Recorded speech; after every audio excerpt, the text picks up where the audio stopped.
This slip stitch trellis stitch is a beautiful stitch that has these floats along the front of the work, and it's achieved by slipping 5 stitches with the yarn held in front, and then later you knit from the bottom of that float. So here's how to create that beautiful trellis stitch.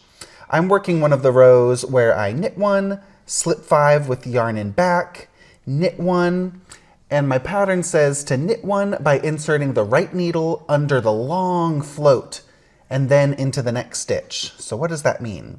So knit 1 under this long float, so just catch from the bottom and then knit into the next stitch like this. And that lifts the float upward, and I'm creating this first little mountain, this little floating gather. So slip 5 with yarn in back. And when you slip 5 stitches, don't have them too bunched up so that the work doesn't get too tight. Keep them spread out on the needle. And then knit 1 by inserting the right needle under the float and into the next stitch on the left needle. Pull the yarn through the stitch and the float, and then take this stitch off. And that lifts the float to create the beautiful zigzag texture. Let's do that a couple more times. Slip 5 with the yarn in back.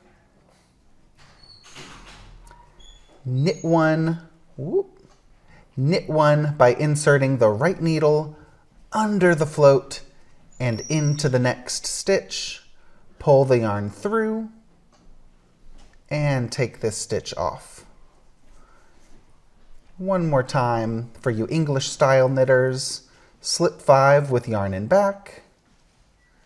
Make sure that when you slip the stitches, they're nice and relaxed, spread out on the needle. Knit 1 by inserting the right needle under the float, into the next stitch, wrap the yarn around, pull it through the stitch and make sure it comes under the float. You want to see this detail, this little raised, gathered zigzag.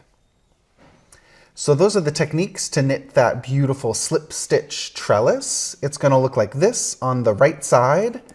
And on the wrong side, we have some floats traveling along the back.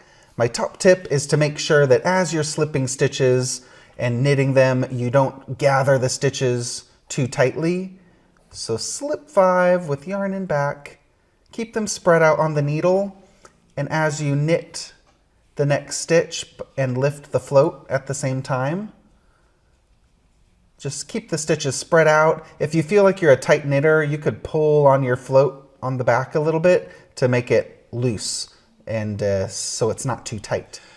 Pay close attention to the front and back instructions for this slip stitch trellis. On the wrong side, you'll notice some of the rows say slip 5 with yarn in back. This happens after a purl stitch, so I just purled 1, slip 5 with yarn in back, take the yarn to the back of the work, and slip the next 5 stitches. These will be the same 5 stitches that you slipped in the previous right side row. I'm on the wrong side, and the pattern says to purl 1, and then slip 5 with yarn in back. The yarn is in back as you slip 5, making sure that those stitches aren't too bunched up. They're nice and relaxed and spread out on the right needle. Bring the yarn forward to purl 1. Slip 5 with yarn in back. Purl 1. The yarn comes forward to purl 1. If you hold the yarn in your right hand, after you purl, place the yarn in back to slip 5 with yarn in back. Purl 1, bring the yarn forward to purl.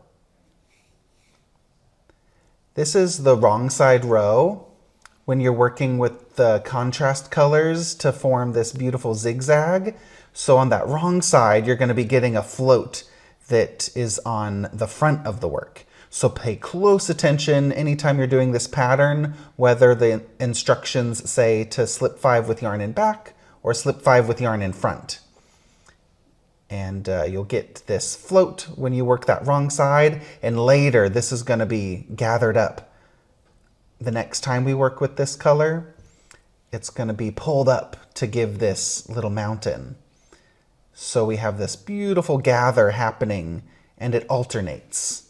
So the first time you get the gathering happening here, and the next time you work with that color, the gathering will happen in the middle. So you get that staggered diamond effect. Right side and the wrong side.